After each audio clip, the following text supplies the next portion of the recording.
'cause it's my time. I said it's my time.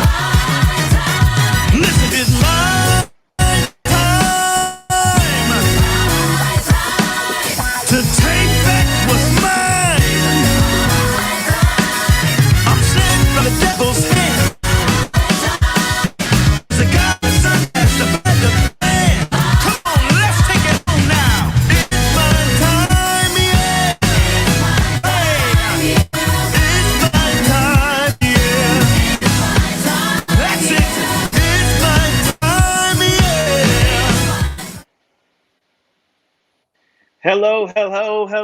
Welcome to another broadcast brought to you by Events and Excellence Productions and Promotions. We are having a forum for courageous conversations with melanated millennials thriving fearlessly in the marketplace. And we have wonderful young ladies here today that are joining us, and they will be introduced shortly. But right now, we want you to take the time to share this stream, share this broadcast. Make sure you comment. If you have any questions, ask the questions, and we'll try our best to answer them. But make sure you share, comment, like, send it to your friend so we can have this broadcast packed, because this information is going to be ecstatic. And we want to thank you once again. And now I turn it over to Kim Milton Mackey. Kim? Thank you, Greg. Thank you so much. We want to thank everyone who is listening right now, even the ones that will be listening later on by rebroadcast. We have some phenomenal young women today. And so I am going to, without further ado, I'm going to introduce them. First of all, these are multifaceted women who are phenomenal in the community. So we want to thank each one for being with us today. We have a lot to cover tonight, so I am going to expedite what I have to say and get right to the point. I'm going to start off with our first guest, and that is Jamika Jones. She is a multifaceted woman who has been afforded the opportunity to work in many fields, including but not limited to education, technology, administration, and the legal field. She has a degree in education, and she also is a web designer. She gained her certificate in personal training, and most of our accomplishments are becoming a self-published children's author. Thank you, Jamika, for being here. Next, we have Crystal George, mother of 2 children. She's a minister. She's an author, intensive case manager. She's a native of Lansing and is currently a minister and faithful member of Solid Rock Full Gospel Missionary Baptist Church under the leaderships of Pastor Marlon and Tracy Carter. She is, I'm telling you, she is a social worker. She's been involved in the community for over 15 some years, have experience in the juvenile justice system. She takes pride in her role and the impact it made on adolescents, families, and community. Thank you, Crystal, for being with us. Nichelle Lawrence is an author, a poet, creative, living in Michigan with her husband and 4 daughters. Wow. Her life and work is a celebration of Black womanhood. She's an author. She has several books. One of her books is The Beauty in My Pain. She also has a sister's guide to overcoming past and pursuing a limitless future. In 2021, she created Social Light Society, a community-centered creative space that specifically caters to Black women who often lack representation in the bookstores. And let's look for Nichelle's new project coming out. Next, we have Dr. Teresa Watts. She's a native of Lansing. She's married with 2 beautiful children. She's an avid advocate for the most vulnerable and underserved population. Teresa is a clinical social worker and feels the bridge that the Lord has her on is for the community. Her first book, Mind Over Matter, wow, just released. She is a CEO of Inspired Faith, LLC, where she collaborates and works independently on projects. Also, Teresa Inspired Faith is in collaboration and a co-founder of Kingdom Driven Alliance. Welcome, Teresa. Last but not least, Jamie Jones, a career Army soldier for 13 years. As a senior supply sergeant for the Combat Aviation Brigade in Tennessee, she's responsible for planning and coordinating all logistics supplies. She is also completed 4 tours overseas. 4 tours overseas. Graduated with her bachelor's degree in psychology and currently finishing her master's in behavior psychology. She's a mother of 1 daughter, sister of an author, and daughter of a philanthropist. Mm. She wrote that. All right. Okay. And last but not least, I am honored. I am so honored to have with us Dr. Carmen Thomas. I'm telling you, her schedule was so full. But one thing about her, she makes time for her little sister. So I appreciate her being here. So this is what I'm about to read of her is nothing compared to really who she is. So Dr. Carmen wears multiple hats in her day-to-day world. She serves as a chief government relations officer in the day and is the founder and executive director of Transformation Gems, where she supports women in the community with business resources to create systems and legacies to become recession proof. She's also the CEO of Unstoppable Women Empire Global Women's Membership Group. If you do not have that tonight, we will make sure that if you are a woman and want to be tapped in, she is the one that you would need to see. At this time, without further ado, Dr. Carmen Thomas is going to start us off. Good evening, everybody. How are you tonight? We're going to get started with Nichelle Lawrence. Nichelle, why do you feel that new businesses founded and led by African American women has grown substantially over the last few decades?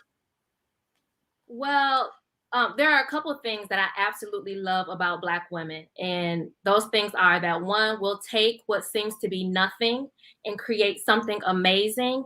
And two, if we see a need, we're going to fill it.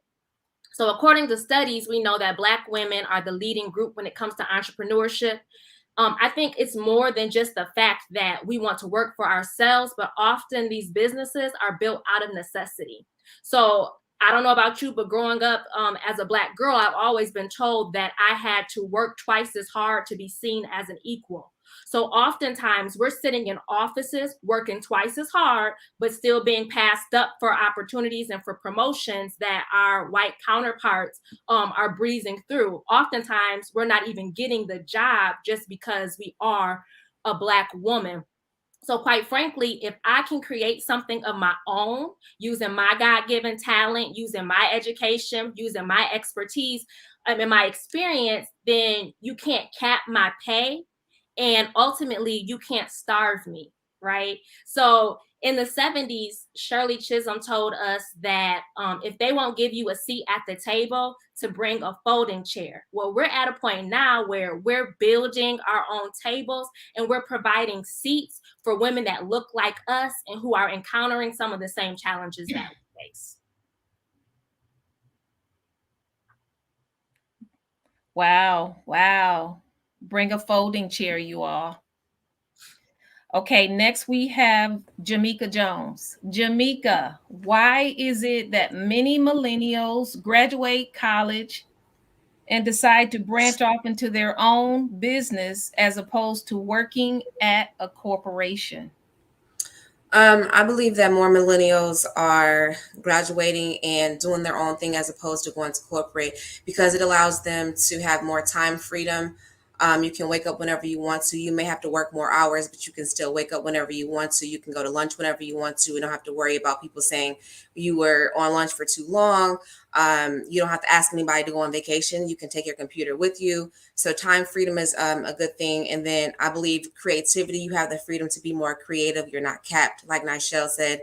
And then also to piggyback what Nichelle said is you're not capped as far as your income. Your work and your hard work is directly related to how much money you can make. But when you're in corporate, there's a certain cap on your job. So that's the reason why.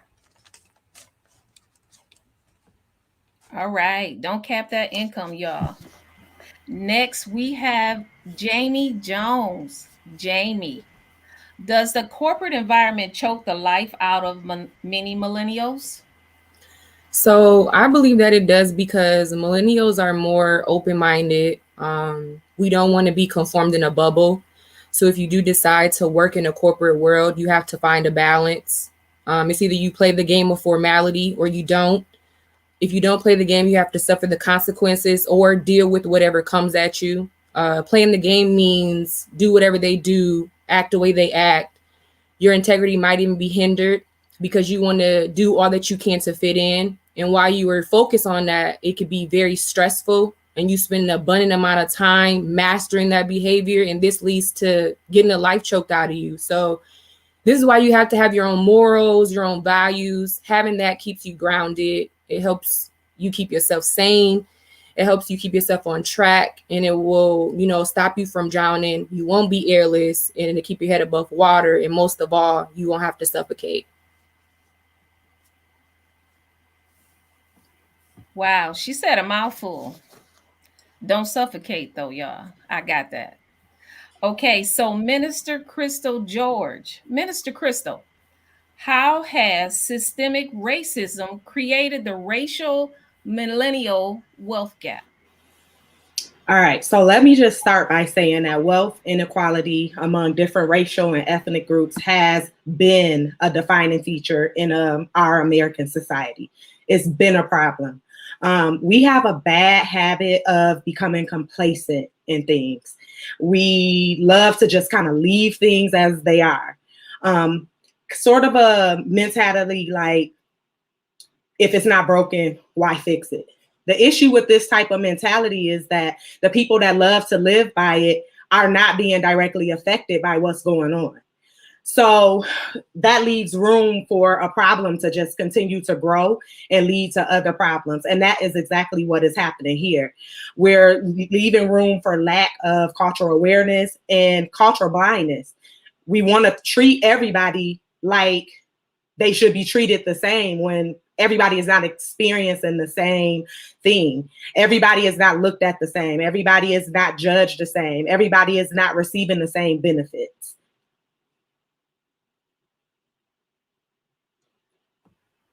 Wow. Because we are not the same, right? Okay, so Tariva Watts is up next. Tariva, historically, this country was built off the servitude of Black and Brown individuals. Every time there was an independent movement, such as Black Wall Street, it was destroyed by members of other races. What role do young women play in making sure that never happens to us again? Wow. I'm glad I got this question. So I'm going to try to keep it right here in a little and just answer it exactly and not get too historical on you all. However, we are very aware of what happened with Black Wall Street in 1921. It was a tragic thing that happened, and between 150 to 300 lives of Black people were destroyed, and that's only what they captured. However, it brings me to a woman that we all know, Rosa Parks, and she did something that was very brave, and it's going to lead to what role we play. But she did something, and she stood for her rights. What she knew what was right. What she knew what was right for self, and she was fighting for herself and all people. That being said, I hear people in the whole panel here talking about a bubble that people expect for us as Black women to be confined to. So we have to do the exact opposite as Rosa Parks, and keep in mind that well-behaved women seldom make history. So we have to step outside of that box. We have to dare to try. We have to advocate. We have to build. We have to develop. We have to cultivate. We have to ask those uncomfortable questions. That is our role as a woman in this world today. It's not comfortable, but do it when you're afraid. Do it when you're fearful. Make a difference today and don't stop trying. It took 381 days exactly during the boycott of Montgomery historically speaking, for change to come, but they never stopped. And I believe that there was some brave women like Rosa Parks, who was right there in the front with Dr. Martin Luther King. So we cannot stop as individuals in this community and world today. Amen. Yeah. So, Kim, I think I'm gonna pass that over to you. But next, I just want to say, wow, that's it. That's it. Wow. Listen, I'm telling you, this form right here, there is some power coming out of these responses. Some of these people they're lighting it up. A lot of people don't know who you are until you open your mouth. And that's where we, as women of color, as long as we got our mouth closed, we're in a safe zone. That's why I'm in my own category, because they say my mouth is too big. But a mouth closed don't get fed. And so each one of you on these answers, I'm telling you, I am loving it. I'm loving the next generation, because you're going to have to be louder and in your face in order to undo some of the stuff that's been done. So I'm going to calm myself down, because you got me up. And Jamie Jones, have you had ideas or offered suggestions and thought you were looked over because you were a Black woman? So yes, I have. Working in a male-dominated field can be very, very challenging. In the Army, probably for every one female, there's like 25 males. And then out of those 25 males altogether, there's probably only like two minorities. So yes, I have. Even more challenging, where there's not too many minorities and you have to outwork. You have to be right most of the time. You have to work harder. You have to try to do things that incorporate the team so you don't seem like a smarty pants. You have to welcome other ideas so you won't seem like a know-it-all. All these things sacrifice just to feel wanted, and you still get rejected. So what I do is I pitch it so it makes it seem like it's everybody else's idea, just so I can get accepted. Wow. You know what? That's probably most of the story of those of color that our white counterparts don't understand. And that is, the ideas that we have, the witty inventions that we have, are most of the time looked over. And if someone else bring those same ideas, then they are accepted, and then they go viral. But I'm telling you now, I believe that this generation has come to make a change, and we will not stop, and we will not be quiet. Thank you, Jamie, for that. Shariva, as a Black female, is it true that more success you have, the more threatening you appear? Yeah. Look at us. Absolutely. And I say that personally. That is my personal experience and personal opinion. I do say yes, and I do see it. I've witnessed it from being a superior for my company of a very long time. And myself personally, I'll just talk about me. And Jamie, I'm glad that you said that little thing you said about, even if we have this great idea, I'm just going to recap it in my own words. If we have this great idea, that we have to kind of keep it in that bubble. So it's kind of like tying to our first question of discussion. We keep ourselves confined and we stagnate ourselves because we're a threat to the next person, right? Because we're successful, or because now they're identifying us as being aggressive, as they like to say, because we stood up for ourselves. No, because I'm standing up for myself and I'm self-advocating.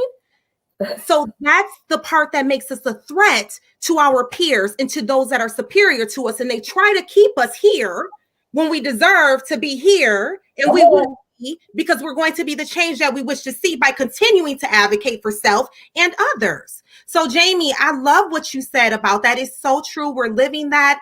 And to answer your question, Evangelist Kim Milton, yes, it's threatening. We appear as a threat to the community that we serve. Or I'm sorry, our colleagues and whatnot.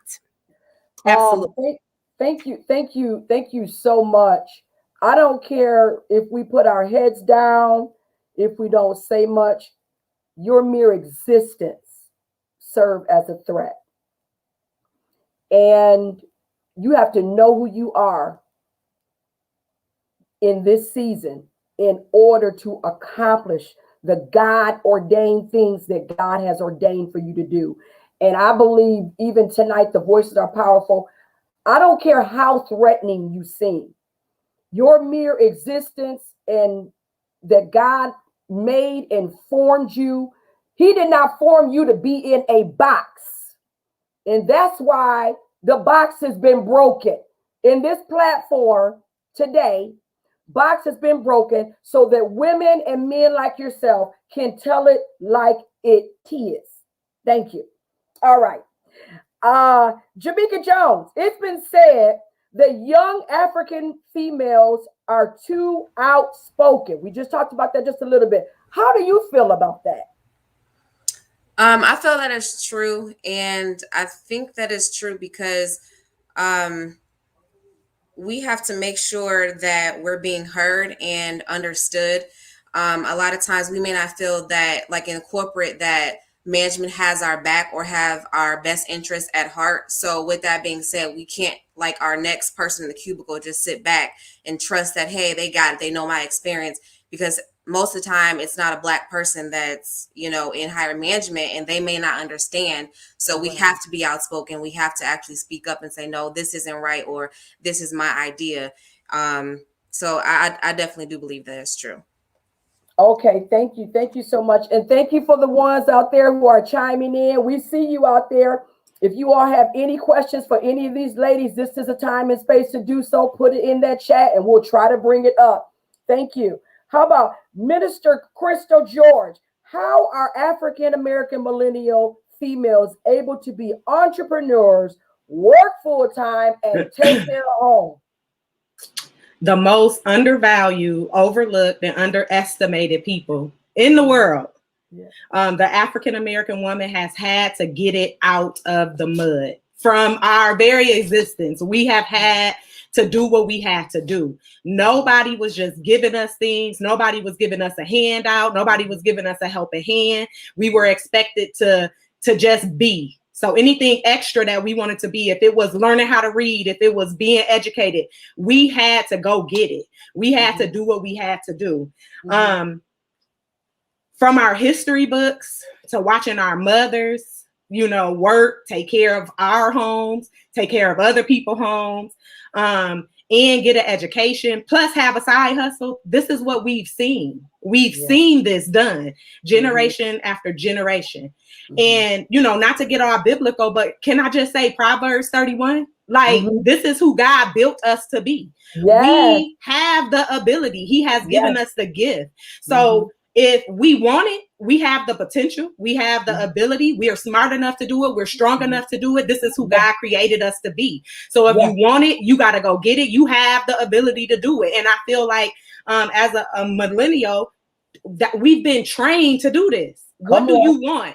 How do you want it? How bad do you want it? Yes. And we go get it. My goodness. Wow. What?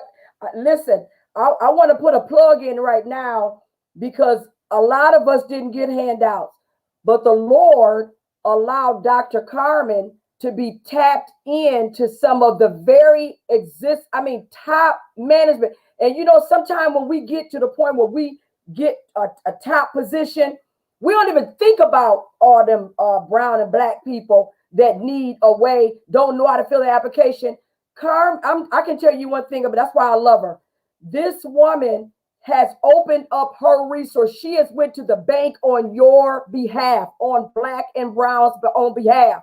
And so I'm telling you, the Lord don't open doors up for you to get there and close them. He opened doors up for you to keep the door open and to make the trailblazer easy. All right. I don't feel like getting tonight, but I feel good in my soul. All right. Listen, Nichelle, explain how African-American millennials are forging ahead in their use of technology, social media to raise awareness and evoke a national discussion on civil and political issues? So today's conversation is so timely. It's very timely. Earlier today, I posted a quote on Instagram by Zora Neale Hurston that said, "If you are silent about your pain, they'll kill you and say that you enjoyed it." Wow. And I went on to talk about the power of using our individual voices and telling our stories. And I think a lot of times we think, and the world thinks, that many of the issues that are being brought to the forefront right now are new, when in reality, like Crystal was saying earlier, these things have been going on. It's just that now we have better ways of broadcasting it. We have Right. more access to ways to get the world to see what is really going on. We don't have to wait on the newspaper to publish something. We don't have to wait on the 6 o'clock news. We build our platforms and then we get the word out. So it's ironic that this week in the bookseller world is Banned Books Week. And it's a week that we start celebrating the freedom to read, and we bring to light how harmful censorship can be. Surprised how many books have been taken out of schools and out of libraries because people don't want the truth of these stories to be out in the open. And because of things like that, because of censorship, because people are taking away books and taking away the stories, it's very important that we use every medium, whether it's social media, whether it's just talking to somebody that we encounter, to make sure that we're amplifying those voices and those issues that we're going through as Black women, as millennials, that we're getting those things out into the forefront. Thank you so much. I don't have anything else to add to that, because that said what it said. But before I give it over to Carmen, we want to make sure that we use our platforms to advance the people that deserve to be advanced. A lot of times we advance the people who already have a name, they're already popular. We need to advance people like, just for instance, Nichelle, Tariq. These are the people that we need to advance. And I'm sorry that I even have to say this, but it's us. It's us as Black and brown. We need to know how to appreciate each other, advance each other, and use our resources to advance one another. All right, this segment is done. Come on, Dr. Carmen. Wow. So Kim just said a mouthful, if I may say. We need to support each other. We got to become women who build empires and stop tearing them down. If we are about building up the empires, we won't have no time for nothing else that is nonsense.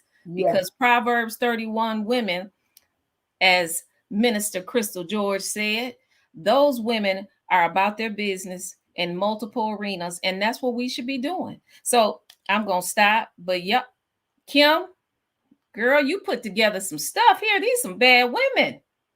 Look at these sisters. I'm glad I got a seat at the table with you all.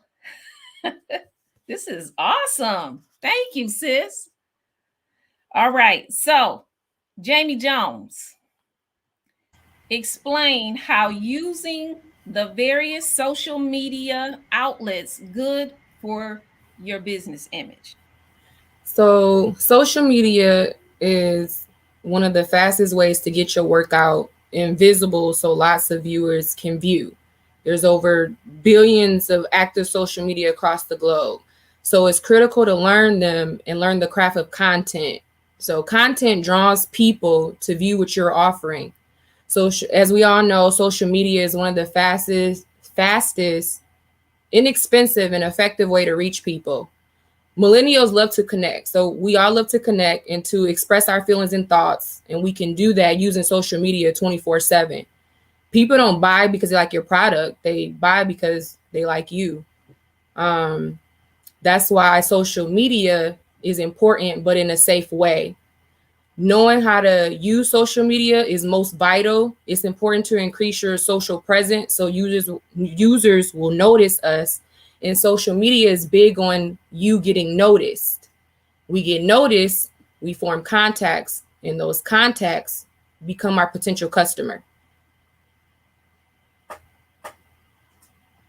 Wow. So you said a lot right there. And you know what? Even for the people who follow you, because they like you and they don't like you. They like you, but they don't like you.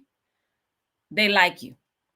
Just to let you know. So if you don't get all those likes, they like you anyways because they watching you. If you had something that was a microscope so you can see the people behind the scenes who like you but don't want to say they like you, they only hurting themselves because they like you. I just had to say that. Okay, so Jamaica Jones, why do African American women have to be concerned that they don't appear to be aggressive? I believe we have to tone it down a little bit as African American women to not be seen as a threat to other people in other positions and management.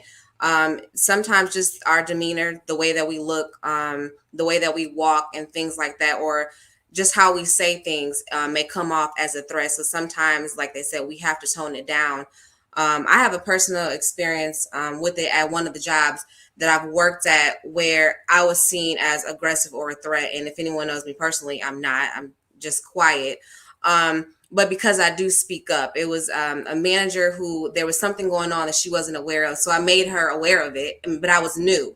So her coming in and like, well, who is this new person telling me that I'm not doing something right? And I wasn't doing it to step over her toes. I was doing it to help out the team. Like, you're not aware of this, but it needs to be addressed. And at the end of the day, I got let go. And it wasn't because of anything else, but because I spoke up, I was outspoken, and she saw me as a threat. So it definitely is a concern. We have to go into situations whereas other people may not have to tone it down. We have to kind of think about that before we speak and before we do things. That's good. That's good. You know, it's the threats are out there, but you know, those are opportunities too for us. So, Nichelle, can you share some tips on valuing the beauty within with us? Of course. So personally, I'm a hair, nails, and lipstick girl, but I'm also a firm believer that you have to work on the foundation.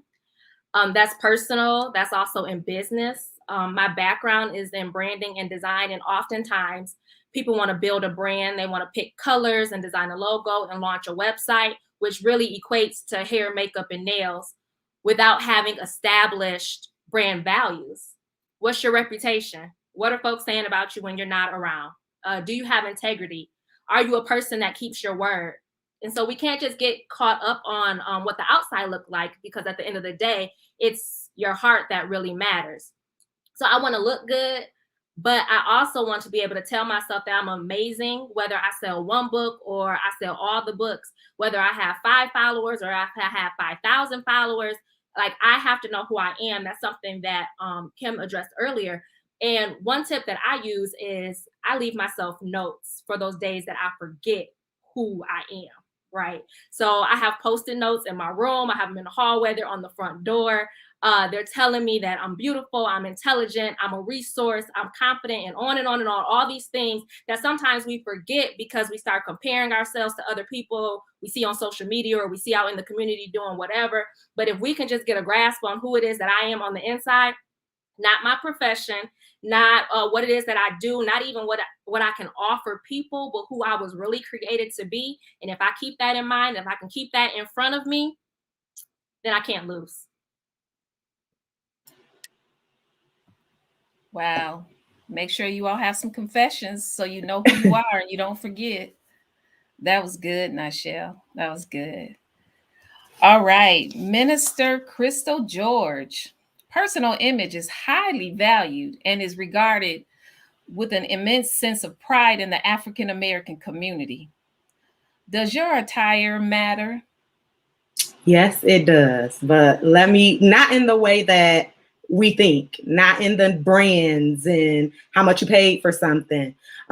So image is dependent on perspective, right? So what we choose to wear and what we desire to wear can vary, and that's what makes us unique. The important piece for me is when it comes to attire is how does it make you feel? What story are you telling when you wear it? And what are you representing when you wear it? Where's your confidence? Where's your integrity? And what impression do you want to give when you put it on? Because we are all made in God's image, we're all worthy, we all have value. And for me, I'm supposed to represent God. I'm made in his image. I'm supposed to represent him. So when I think about what I have on, how am I representing the kingdom of God? What impression am I giving? Are they able to see the God in me past what I have on? Can they see my heart? So if I'm putting on something and I'm not feeling confident and I'm not feeling like I deserve to be in your presence, what really does it matter what I have on if the confidence isn't there? If God is not there, he can't be seen. So yeah, to answer your question. That's good. That's good.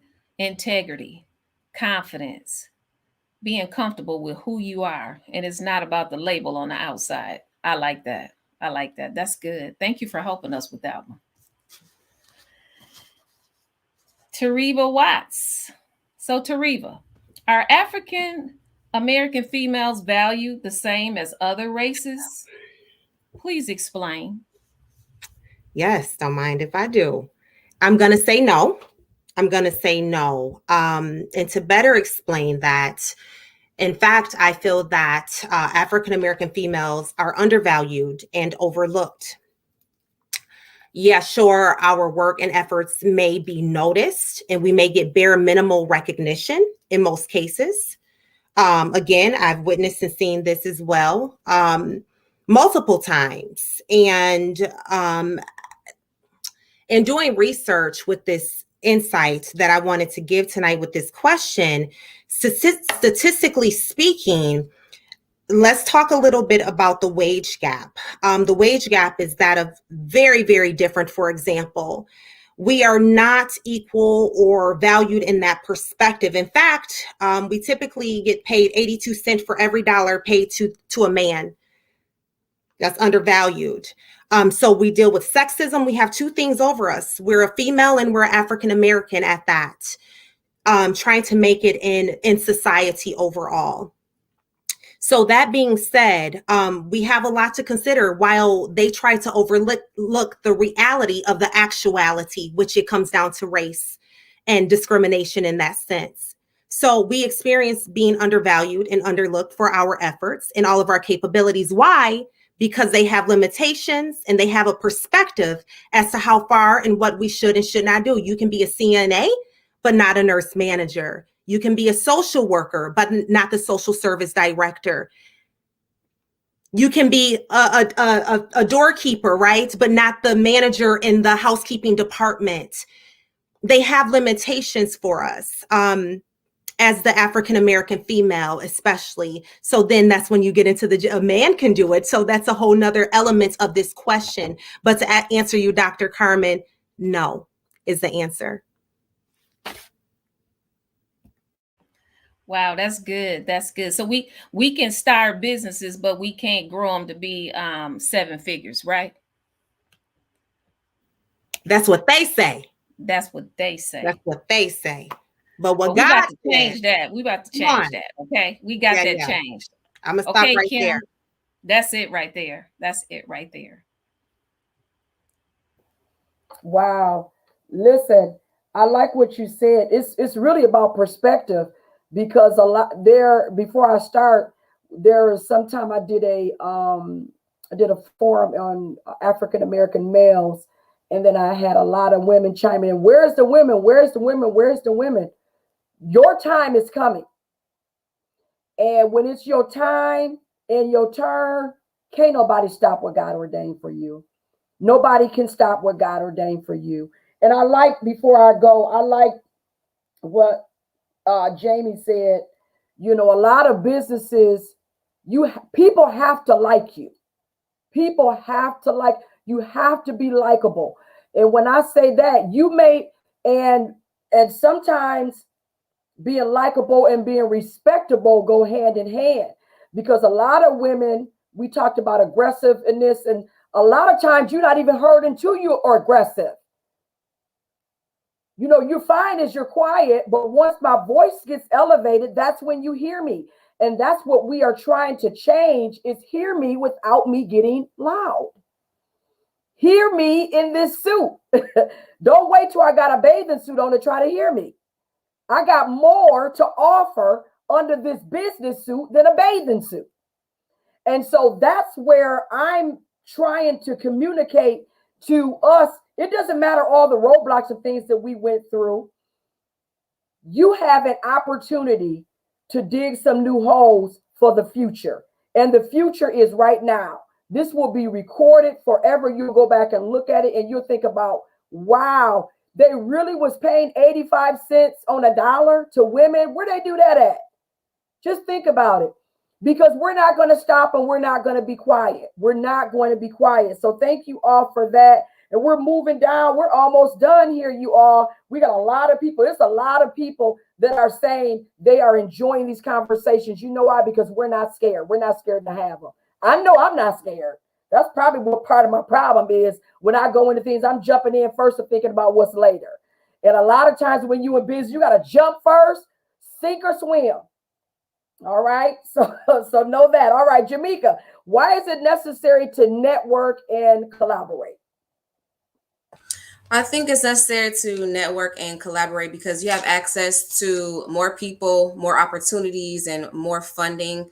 There's only so much that you can do by yourself. There's only so many people that you know by yourself. There's a saying that says your network is your net worth. So you really have to get out there and to meet new people. You can learn from different people as well. And just like this opportunity with Dr. Carmen, she's now in our network. If you didn't know her before, now we have access to funding potentially. And we have access, like she said, to attorneys and things like that. But if we hadn't met you, or if other people hadn't met you, this opportunity probably wouldn't be presented to them. So like I said, we're only one person. There's only so many people that you can meet by yourself, that one person can know 10 other people, then another person can know 10 other people. And so that's why it's important to help you grow your business as well. Thank you. Thank you, Jamaica, for that. Because a lot of time what I do want to dispel is I want to dispel the fact to where I don't need nobody. I'm doing this all on my own. No. That's okay. Only one person who said I, and they are already defeated. Okay. And so tonight's platform was also to let people know that don't be scared to collaborate and to partner and to reach out that are people. You know, a lot of times it'd be like, oh, look at them. No. I need you. I need you in my network. I need to connect with you. I'm not scared of you. What can you bring to me? You smarter than me? Thank you. I want people in my circle who are smarter than me. Yes, I may have a doctorate, I may have this, I may be, but there's still something to learn. So even our listeners, don't be ashamed to partner and network to be able to broaden where your entrepreneurship is getting ready to take you. Nichelle, when should you start expanding your network? Yesterday. Oh, as soon as possible, before you think you're ready. A lot of times it's not what you know exactly, but it's who you know. And the sooner that you can start putting yourself out there, the better. I was going to say that same network quote. So let's switch it up a little bit. There's an African proverb that says that if you want to go fast, go alone. But if you want to go far, go together. So in order for you to get to these places that you want to get to, as we were saying, you can't do it by yourself, right? When I got to a place where I was ready to switch gears and shift into a new career, if you will, one of my first thoughts was, well, who do I know and who can help me get there, right? We like to think that we know a whole lot of things about a whole lot of things, which oftentimes we do, but you don't know everything. So if you connect with somebody who's already been there or who has experienced it or whatever, the better off that you're going to be. And I'm personally am so grateful for women who are speaking my name in rooms that I haven't entered in yet. Come on now. Just recently, I had a situation where a friend of mine, I did not realize she was traveling to another city. She ended up meeting another Black woman who recently started a bookstore, and she was able to connect me with that woman who Wow. they were FaceTiming me like, hey, you need to meet her. She has some information. So now I have a connection that I didn't even know about. I was at home doing whatever I was doing, but here I Yeah. had this friend who went before me to this Mhm. place that I didn't know existed yet, who was able to plug my name and now give me a connection. So the more that we're able to do that with each other, you never know who somebody else knows and who they can connect you with. And that's another reason why we can't, one, compare ourselves to other people, but also just sometimes we see people on social media and we might say, oh, she seemed like she this, or she seemed like she that, and we don't want to connect with her because of whatever. You don't know who she has connection to, what rich auntie Come on now. wants to pour money into whatever it is that you're doing. So Yeah. like, it pays to be kind and to be nice and be up in people's face and get to know people, even if you don't really want to. Thank you, Nichelle. Listen, the Lord said he'll go before you and make every crooked place straight. So if it was crooked, he'll make it straight for you because your name is on it. And also, I know I get a lot of this, but when we talk about expanding, you know, people have their little small groups that they're in. I'm coming. Make room for me. Okay? Make room for me. I'm coming. Like I think somebody said, I'm bringing my own chair. All right. So whatever you got, I'm coming. And so I want you ladies to have that same I'm coming spirit. You see a table, there's no chair. Okay, I'll stand up, but I'm at the table. All right. Thank you. All right, Jamie, what does it mean to you to be a risk taker when collaborating? So of course, risk taker is someone who risks everything in hopes of achievement or tolerates uncertainty. It's a risk because we have to accept the people that we're working with. We must first do our research, then do more research. We truly never really know everything when we collaborate, but we know enough to keep us going. So I can handle taking a risk because I mentally prepare myself for the worst, but hope for the best, and I will continue to work for the best. So I think it just depends on who you are and what you can handle. All I know is you have to have a good team to be successful and to have a lucrative business. And to have a team, you must collaborate with others. So at the end of the day, I guess everyone has to take some sort of risk and then accept what comes with it. Wow, that's good. I'm not even going to touch that. I'm not even going to touch that. And the reason I'm not going to touch it because there's no way that you can be in business without taking risks. Right. That's like top. It's on the top priority. You can get out of business and go work for somebody if you don't want to take no risk. All right, Crystal, what's the biggest challenge in the marketplace at this moment when it comes to partnership? Well, speaking from ministry and even my profession, even in these fields, there is an unnecessary sense of competition. So many of us think that, oh, well, if this person is doing it, then I can't do it, or I got to do it all. It ain't enough room. When in reality, there's enough for all of us. Come on. I always tell even my sister Tereba, I'm like, who I can reach, you may not be able to reach. Who you can reach, I may not be able to get to them. So just understanding and being comfortable in where God has you. If you supposed to be selling jewelry, you sell that jewelry like it's your last day on this earth. Don't side eye me because I'm over here, selling t-shirts. Like, don't think, oh, she's selling t-shirts. Oh, I need to get into that. Be comfortable in where you are and let God make that grow. So many people are trying to, oh, Michelle started selling books. Look, let me open up a bookstore. That seems to be working for her. And that is where we fall. We cannot walk in somebody else's destiny. What God called them to do, what's for them is for them. We cannot take that away. We cannot do better in it. We have to be comfortable in where God has us. So we just got to be comfortable. Be comfortable in what God has you and give that your best. Give that your all. Let him work in you in that ministry. Wow. Wow. Come on now. I almost went to church on that one. Come on. Listen. I love what she said. I love what she said about being competitive. Somebody has to win and somebody has to lose. There's going to be a season where you're winning, and there's going to be some seasons when you're losing. Whatever season you in, embrace that season. That's what I have to say about being competitive.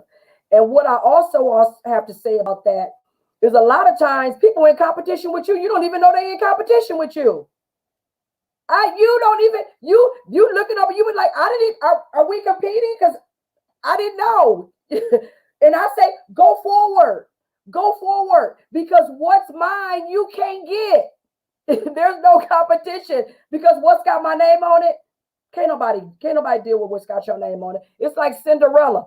If there's a shoe that fits you, the stepsisters can't fit it. It's for you. Thank you so much for that competitive, because that's something I'm telling you, every time we turn around, again, I love what you said. When I go on Saginaw, it's about two different I think Arby's. Do you think they care? No. They got different owners. They ain't about to own the same people. Over there in that region, they got people down there to serve it through Grand Ledge, and at this region. So whatever region that's been predestined for you, that you work that out. Tariva, what are some disadvantages of being a young African-American female in business on your own? Yeah, I'm going to go ahead and just piggyback off of what everyone is saying. Just initially, I think it's primarily just that and that alone, that competitive factor. Like my sister said, we were just speaking about this and having our own little dialogue before we got on the call. And I'm like, I never really thought of this, especially with being a newer entrepreneur. But it's just that sometimes just being a young African-American woman, stepping out and expanding your brand and who you are and speaking up and speaking loud, you coming out the bag. Sometimes that can be a disadvantage for me personally. And I'm sure that you women have experienced the same or such experience as well. But just to continue, Dr. Carmen, you started off talking before we even went live, and you started talking about resources and things like that. I elaborated just a little bit, but a disadvantage is not having or knowing or being in the knowledge of resources that are allowed. So I would say lack of resources, lack of support. A disadvantage is people fighting or always questioning, oh my God, what is it that Tariva's doing now? Great, just like you. That's it. The end. You know what I mean? So I think that when you speak of disadvantages as an African-American female in business, community trust. If you take it a little bit further, as a Black female being a therapist and now offering these services, okay, like, does she know the person that she's providing service to? Is that her friend? Or maybe I can't talk to her because, not taking into consideration, I'm a professional. Right. I know when to turn it on and when to turn it off. Trust and believe me. Yeah. Confidentiality, you know what I mean? There's things that we're taught, and we make things that we were taught and learned practical, and we apply it. So I hope I answered your question. You did. Let me tell you, I love it. I love to see young African-American women walking in the space that God ordained for them to walk in. That is what I've been put on this earth to do.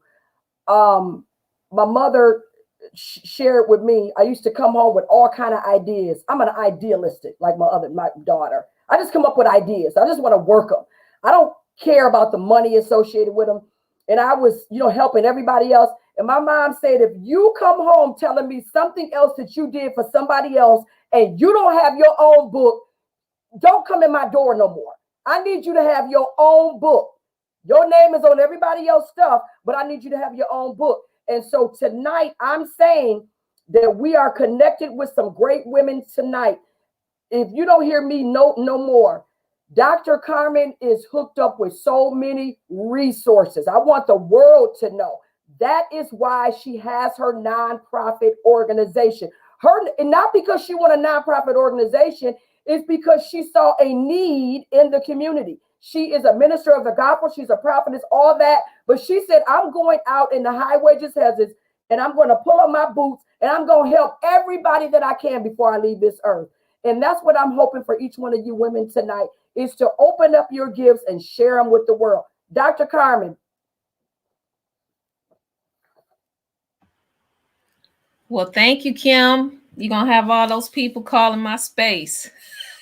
And she told you all the truth. I was not trying to start a nonprofit. That was not in my focus at all. But you need a tax write-off. Nobody wants to give you all that money without business being set up properly, right? So, Jamie Jones, why have so many millennials stopped going to church? So millennials, well, first of all, it's not me. I love church. I just want to point that out. So millennials are more free-spirited people. We're more open-minded, the generation that thinks outside of the box.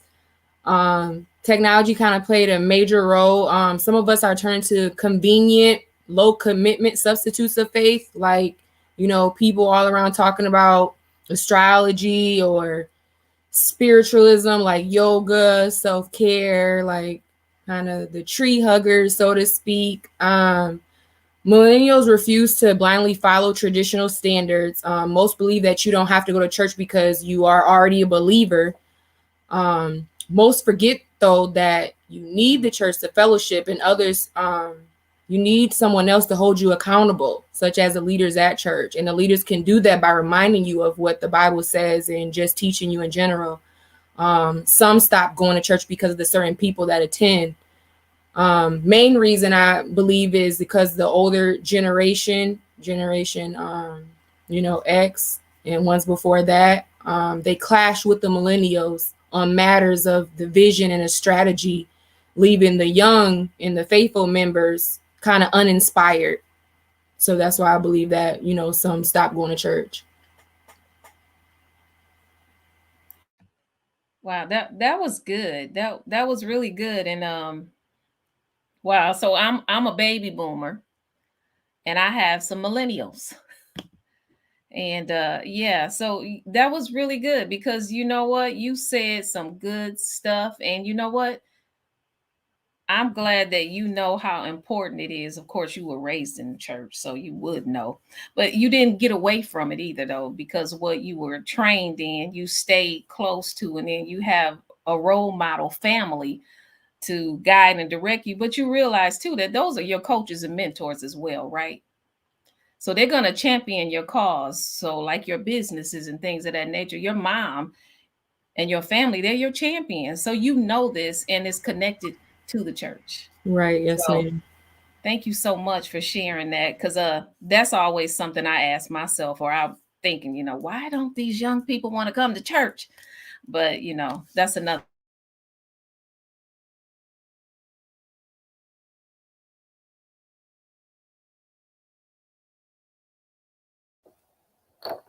I think Carmen got stuck there.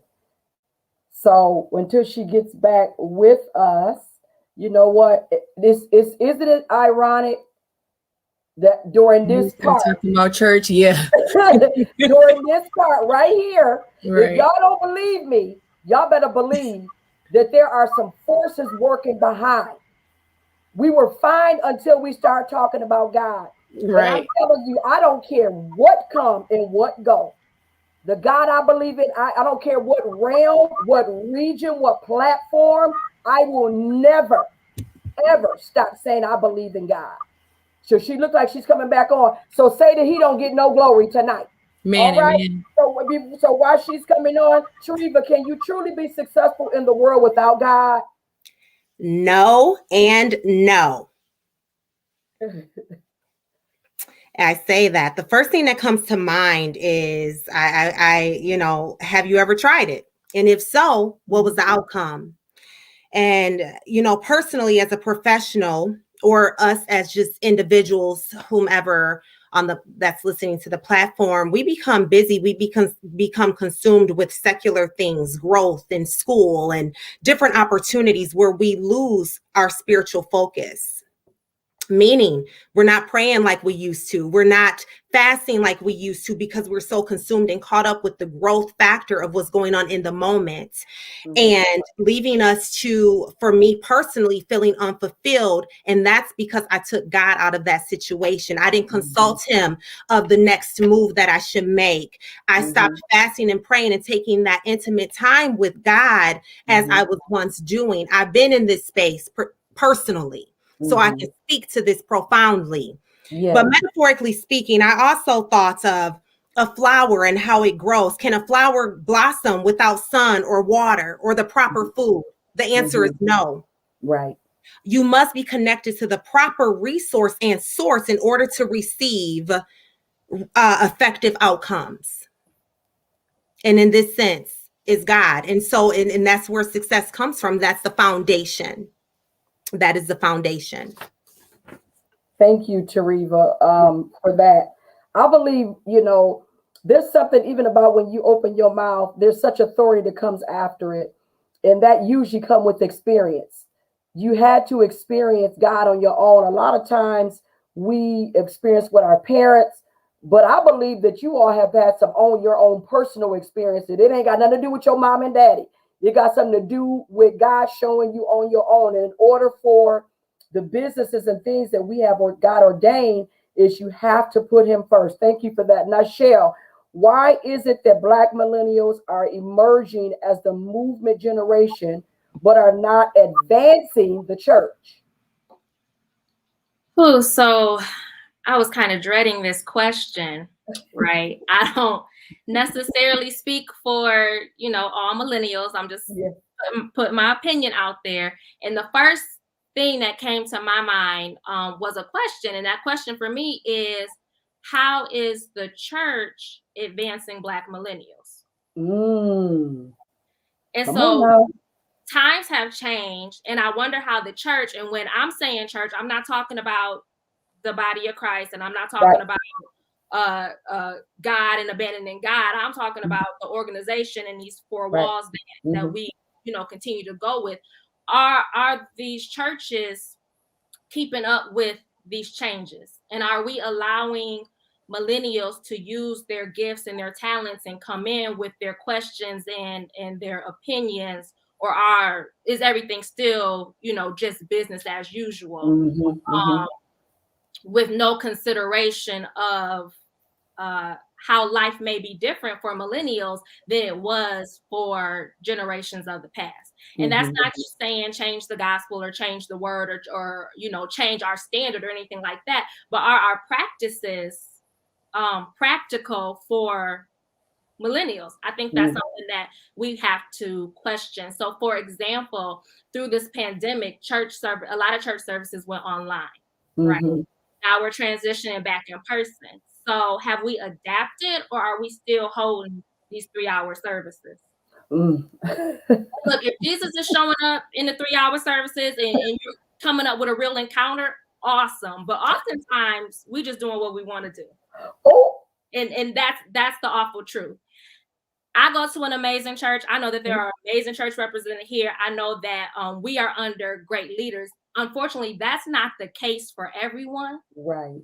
And sometimes people haven't found a place where they, as millennials, feel like they can be involved in the church, in that space that they're in. So I think there are some things that we that are involved may need to reconsider and figure out what ways can we bring millennials in and keep them in and make them feel valued and necessary, right?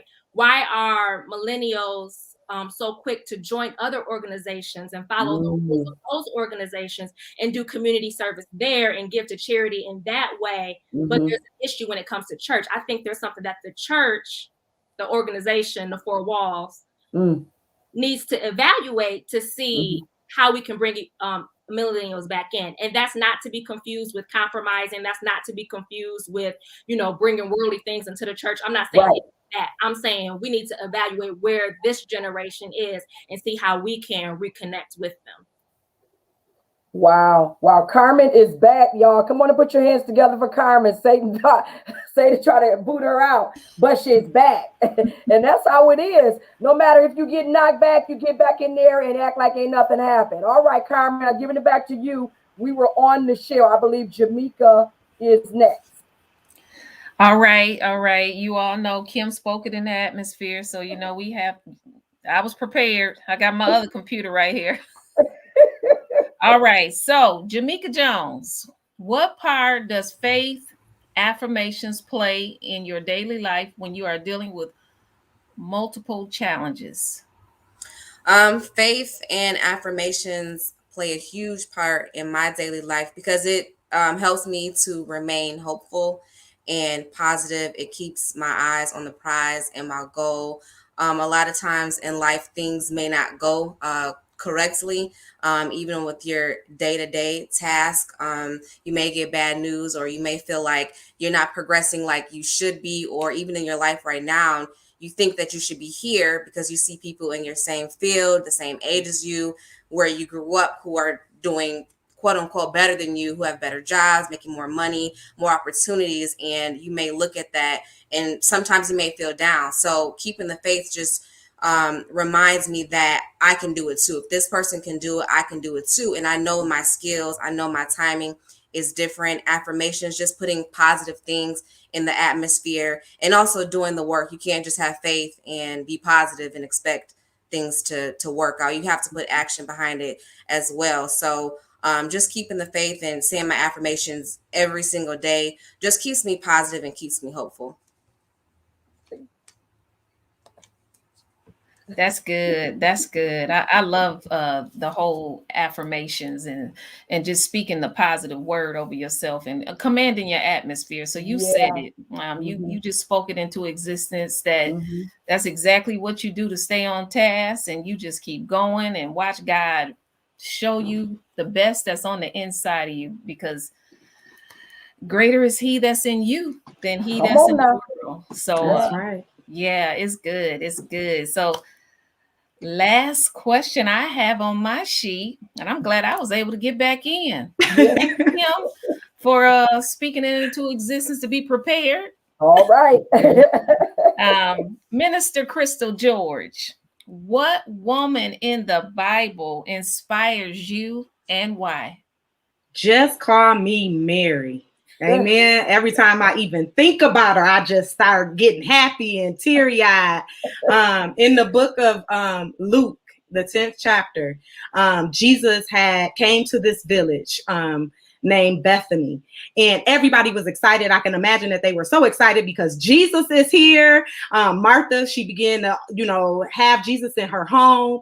And like so many of us, Martha began to just do too much. She just started doing too much. I got to clean up. I got to cook. I got to serve. I got to do this. I got to do this. But my girl, Mary, where was she at? She was at his feet.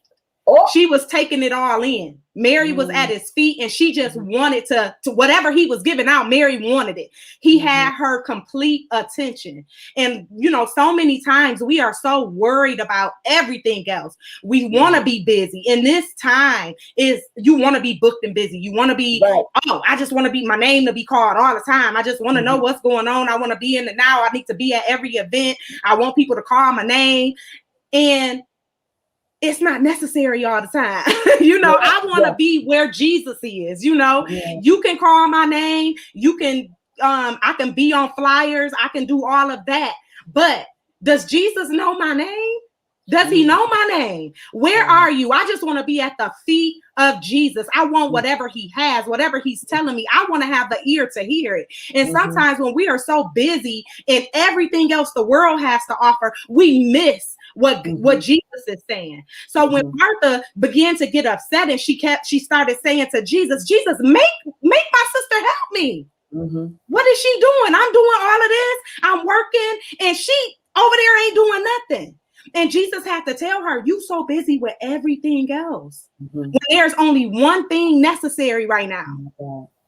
My God, I just want to be like Mary. I just want to be at his feet. I just want to, whatever he is giving out, I want to be able to receive it. And sometimes when the world has your attention, You can't hear him. His voice is muffled. You know what I'm saying? You can't hear what he has to say. You can't receive what he has to say because you're too busy.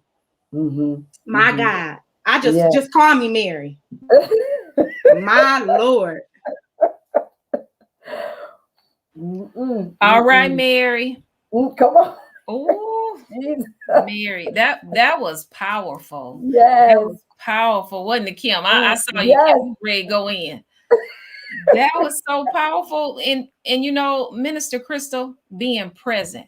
Yeah. That's all I can see is just being present, you know, being present, especially right now, you know, during a pandemic. You must be present because you can be busy all over the place, but you're going to miss God because there is a reason that we're still in this season. But guess what? There is so many opportunities that happened in a famine. Go read the word. It's like, so you all are right there because you bringing out businesses in a famine.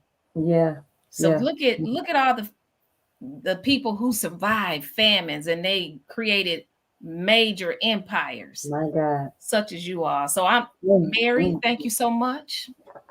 That was a good word. That was a good one to pick. You brought it on in.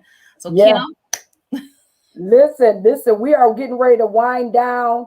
And I had already said on the shows, we try to keep it within an hour, but sometimes the content be so good, you just want a little taste before we sign off. But listen, I want to say really quick, it wasn't until Carmen told me years ago, she said, Kim, are you commanding your morning? And I'm like, commanding your morning? Because I didn't even really do affirmations. I read the scriptures and, all that. But I'm telling you, after she told me that, I began to command my morning of what I want to happen during this day. And so I'm commanding even today and now that you ladies command what it is that you want to happen. You put it in that atmosphere, and no matter what it look like, smell like, and taste like, the Lord said, if we ask, we shall be given unto us. So before we wind down, because the wind down is going to be you sharing your inspiration to our viewers, and then also let the viewers know what you have coming up next. And I want to start with Mary. Come on, Mary. All right. Yes, ma'am. Kingdom Driven Alliance. That is the organization that Tariva and I have established. We are having a young entrepreneur event on November 13th. And we just want to encourage our youth. We have so many talented youth. We have youth that have written books, who have their own businesses. We have artists. We have so much going on in Lansing, and we just want to encourage and highlight them on that day. That will be held at the Schmidt Community Center. The flyer is on both of our ministry pages and personal pages.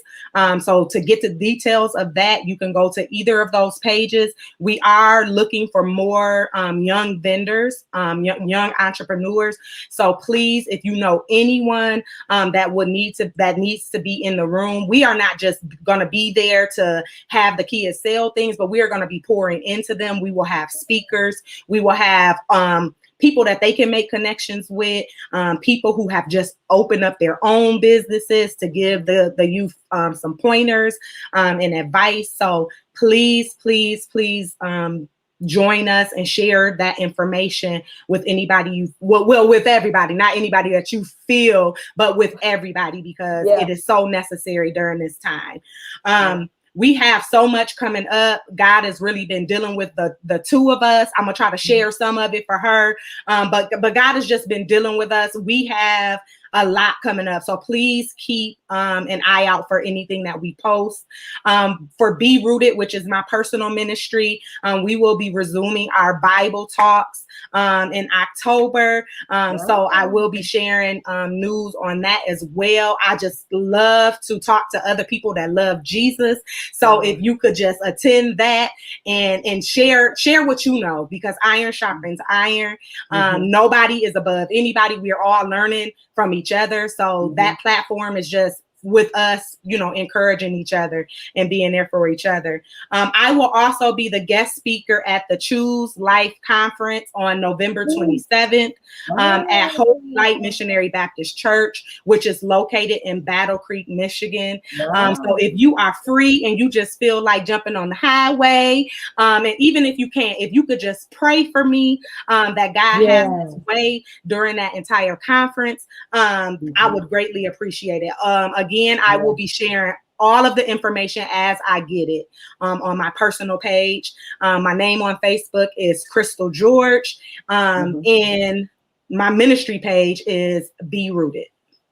Oh man, thank you, Crystal. Jamie Jones. Okay, so who inspired me as far as the business aspect is my mother and my sister. So my mother, because of course her just being a mother and pushing us to try to be most successful as we can, but my sister, little do she know, she inspires me because even when she's drained and down really, really low, she still finds it in her to just share with me her affirmations or send little texts like, hey, we can do it. Or she's constantly thinking of, she's the idea fairy. She's constantly thinking of ideas. Either she have her book or making pictures or making t-shirts. It's always inspiring others. And because I see her doing that, even when she's at her lowest points of her life, and she still has the opportunity to just sow a little seed in me, that's what inspired, us to get this business going, was just her staying on it. And me, I'm just all right, whatever you want to do, I'll pay for whatever you want to do, I'll pay for it. But just her and her encouraging words and, keeping us grounded in what we have to do. She's the reason why I was inspired to step out on faith. And, we both created the J&J legacy. We have been talking about it for probably like a year and a half, almost 2 years. And for us to manifest it and see it going, I know my mom's prayers in the backgrounds. I'm thankful that it's being fruitful for right now. What's coming up next for J&J legacy is basically just trying to own more properties, and just to gain knowledge and share with others, so they won't have to go through the trials that we went through, just sharing information with others and owning more properties. Thank you. Tariva. Yes. So who inspired me or who inspires me is it's funny, my sis wants to be called Mary, but I'm talking about my grandma Mary now, my late grandma now Mary, and my mother. And just like they inspire me over the years to be a better me every day in all that I do. Watching them as I grew up, all of the prayers, all the things that they wanted to do but they couldn't do. My grandma, who was a mother of 12, my mom being one of them, and never being able to achieve all of things that she wanted to do. So she was a huge push, and my mom as well, in that same perspective. So some things I won't get involved. I won't go ahead and elaborate on KDA. My sis did a good job of that, but I am CEO of KDA as well. For those of you who do not know who I am, out there watching, and we do have a lot of great things. November 12th, like sis said, again, I will not recap on that, but please follow us on our platforms. Inspired Faith, again, this is my individual ministry. It is now expanded to, I recently launched my counseling and consultation. So I provide therapy. Thanks, guys. Yes, I'm excited. So I'm able to do what I am passionate about doing, and continue to keep me in prayer as well. Inspired Faith, I do have a couple of events. One which is in Madison Heights coming up in October, going to be a part of an event called She's Overcome and She's Overcoming. So look out for that flyer. Again, like sis says, when you can come out November 27th, jump on the highway. It's not that far away. Come out and support, be a part of these things that's going on, that the young entrepreneurs are doing in the community. Some wonderful things. Again, October 16th, our very own Desiree Dela Cruz right here in Lansing. I'll be a part of her event, Stop the Violence community event at the Southside Coalition. I'll be there with Inspired Faith Counseling and Consultation, offering therapy services to those in need, the children, their families, and etc. we need that in the community. So again, keep us in prayer. We have a lot on the calendar and we are excited to be here. All right, Nichelle. Thank you. So I am deeply inspired by so many great Black women. My greatest inspiration, though, will always be my grandmother, Bertha Lee Black. She was definitely an entrepreneur and a trailblazer in her own right. And anything that I think that I'm capable of is because she told me that I could and she believed in me. So my work from now until whenever is definitely in her honor. So again, first I want to say thank you for allowing me to be a part of this platform tonight. This was a great conversation and I really appreciate the opportunity. For those that don't know me, I am Nichelle, pronounced like Michelle Lawrence, and I'm the creator of Social Light Society, and that's a bookshop and a creative space that celebrates Black women and Black literature. And so currently we're raising funds to secure a permanent location in Lansing and also to start a free community library for Black children to make books with characters that look like them and sound like them accessible to our children. So I would love for you to visit our website at www.sociallightsociety.com. Buy some books, join the book club. We start a new book tomorrow and we'll have a discussion at the end of October. And consider donating and then follow along the journey to see what we'll have coming up next all over social media at Social Light Society. Thank you. Thank you, Nichelle. Jamika. So the two people that inspire me is my mother, Kim Milton Mackey, and my sister, Jamie Jones. They're both powerhouses and they're dominant in their personal life and in their professional life. They definitely keep me going. I can be a little bit lazy sometimes, but they definitely tell me like, you need to get up and do this. They will literally run circles around me and they have more going on in their life than I do. I don't have any kids. I'm not in school. I just work. And here they are doing this, this, and that. I'm like, okay, well, maybe I need to get up and do something. So they definitely push me every single day. Even with our business that me and Jamie have, J&J Legacy Investments, we've been researching and planning this for a year now, and we finally started to pursue it. And I was going to give up. We kept getting no's, and I know in business you are going to get those no's, and you have to keep going. But when you're really in it and you're hearing the no's, I'm like, all right, well, let's do something else. She's like, no, we're going to keep doing it. And we finally got a yes. And so now here we are. And it's because of, the teamwork and because of my sister taking action and keeping the faith. Like we said, we have J&J Legacy Investments, which is a short-term rental company. And our goal is to get more units and to actually get more real estate property. You can visit us on Instagram and on Facebook at JJ Legacy Investments. And we also have a website that is now up and running, jjlegacyinvestments.com. And then on the personal side, I have not been promoting my books like I should. But if you want to go to Amazon and get Me and My Melanin and Carson Conquers Change by Jamika Jones, definitely go ahead and do that. Thank you so much for this platform. Thank you, ladies. Oh my God, I feel so fulfilled. I know we have to wind down. Carmen's gonna come with some words of wisdom and inspirations from Dr. Carmen Thomas. Well, thank you, Kim. This has been awesome. Couple of you ladies I don't know, but I'm looking forward to getting to know you. And this has been phenomenal. And, all I can think of when you were talking earlier is, it's awesome to be on a platform with all these empire builders. But I wrote some notes down. Continue to be disruptors. Disrupt wherever you go. Disruptors stand out in a crowd, and that is you all. Go out and get in some good trouble. I think we talked about that, but keep getting in some good trouble because your voice needs to be heard. And enjoy spending time with yourself like Mary, okay? And so you can know where you should be when you should be. And then just remember always that you are unstoppable. Wow. Thank you, Carmen. Thank you, Kim. Oh, Thank you so much. Thank you, Tariva. Thank you, Nichelle. Thank you, Jamie. Thank you, Jamika. Thank you, Minister Crystal. Thank you, Greg. I want to leave tonight is when you are powerful and you're going places, the mere presence of that releases so many realms and regions that are launched against you.